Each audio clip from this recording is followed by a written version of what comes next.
ভাইরে ভাই, পাকিস্তান ক্রিকেট টিমে কি নতুন কোনো এলিয়েন ল্যান্ড করলো নাকি? এবারে টি-20 বিশ্বকাপে পাকিস্তান দল যখন ঢুকছে, তখন একজন মানুষ ব্যাট হাতে রীতিমতো তাণ্ডব চালালেন। তিনি আর কেউ নন, সাহেবজাদা ফারহান। দল বিদায় নিয়েছে ঠিকই, কিন্তু ফারহান যা করে দেখালেন তাতে দুনিয়ার বাঘা বাঘা বোলাররা এখন তাকে স্বপ্নে দেখে ভয় পাচ্ছে।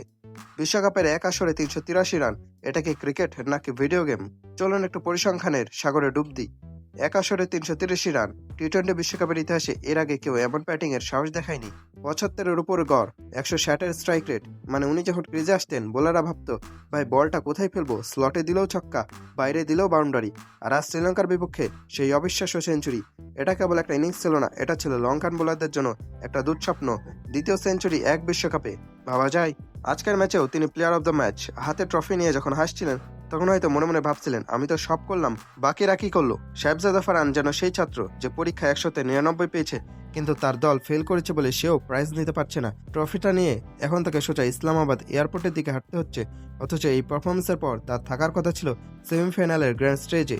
পাকিস্তানের ব্যাটিং মানেই তো ছিল ডট বলের ছড়াছড়ি আর ধীর গতির শুরু, কিন্তু ফারহান সেই ধারণা ভেঙে চুরমার করে দিয়েছেন। 160-এর স্ট্রাইক রেটে ব্যাট করা মানে হলো পাওয়ার প্লেতে বোলারদের সেট হওয়ার সুযোগই না দেওয়া। সেখানে ফখর জামানের সাথে পার্টনারশিপগুলো যেন ছিল আগুনের গোলা। সাহেবজাদা বুঝিয়ে দিলেন, বড় বড় নাম নয়, ফর্মে থাকা ক্ষুধাহত বাকি আসল স্বীকার করতে জানে। পাকিস্তান ক্রিকেট বোর্ডকে এখন অন্তত ওপেনিং স্লট নিয়ে আর টেনশন করতে হবে না, যদি না তারা আবার নতুন কোনো অদ্ভুত সিদ্ধান্ত নেয়। যার আগে ফারহান বিশ্বকে দেখিয়ে গেলেন তিনি কি করতে পারেন। 383 রান, 2টা সেঞ্চুরি আর একরাশ মুগ্ধতা, এটাই এবারে বিশ্বকাপে পাকিস্তানের একমাত্র প্রাপ্তি।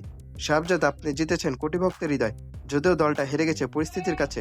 আপনার এই রেকর্ড ভাঙতে হয়তো আগামী 10 বছর লেগে যাবে কারো কারো।